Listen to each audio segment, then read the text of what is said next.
Hello students, so we are going to see the last topic in unit 2, okay, in kinematics and dynamics of machines. Myself Krishnaveni from the Department of Agricultural Engineering. So what we call it as a valve timing. So what is actually a valve timing? It is the precise timing of the opening and closing of the valves, okay. They are poppet valves, and the steam engine they are usually slide valves or the piston valves, okay.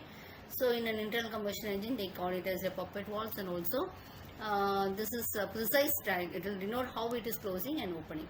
In a 4-stroke cylinders and 2-stroke engines, the valve timing is controlled by the camshaft and all.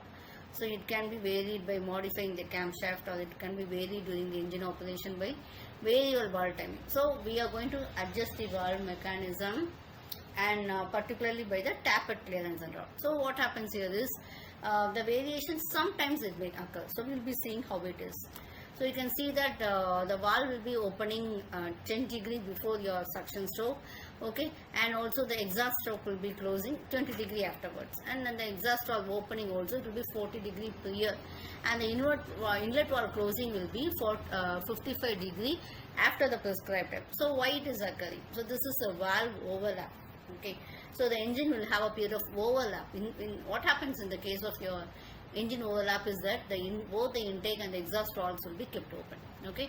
So the inlet valve will be opened before the exhaust gases has completely left the cylinder, and also and a considerable velocity assistant drawing the fresh charge. So this engine designers they have aimed to close exhaust valve just as the fresh charge from inlet valve is reaching it, okay. This is done to prevent the loss of fresh charge or the unscavenged exhaust gas, etc.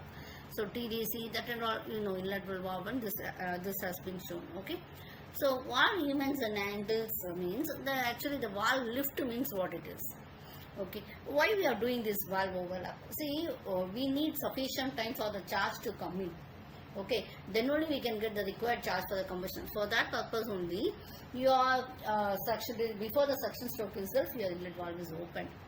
And regarding the engine, this exhaust valve is open for a certain time. Why? Because the unwanted gas or the combustion products after combustion will have to be thrown out, otherwise it will create problems in the combustion.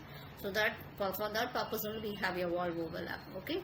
So valve will see certain profiles means the distance the valve is pushed in the combustion chamber is called as valve lift, and the number of crankshaft degrees we call it as valve duration, and the valve overlap is, as I said already, the period in which the inlet and exhaust also open simultaneously. So variable valve timing diagram is the technology that changes the opening and closing timing of the intake or the exhaust valve according to the engine speed and load, okay. So it will improve the power, fuel economy, and reduce the emissions and all. So variable timing ranges, inlet valve will open, and the inlet valve will close, that is IVC. So the high speed and low speed both I have given so that you can get it as a clear idea, okay. What happens is that low engine speed, the valve overlap is being reduced so that we get a smooth idling and better fuel economy. And a high speed, what happens, we are increasing the valve overlap so that we get the exhaust scavenging and to improve your cylinder firing, okay. So we have engine control unit that will adjust the camshaft position. The camshaft positions will be controlled being shifted by use of your engine control unit, okay. So next topic is automated cams and washing machines and all. We have the cams are used in the timer and control mechanisms. For what purpose? We know water inlet valve has to be open and closed. For that you can use your cams and all, okay. So for opening or the power transmission for the agitator, so for controlling the rings and spin cycles, and to activate your drainage mechanisms, and to control the sequence of different washing operations like soaking, anything. So what else we have to do? That we can use your cam mechanisms, okay. And the cams are also used in vending machines and all. So for example, it will be controlling the product dispensing mechanisms, okay. After payment, it will control when the product is being released and all.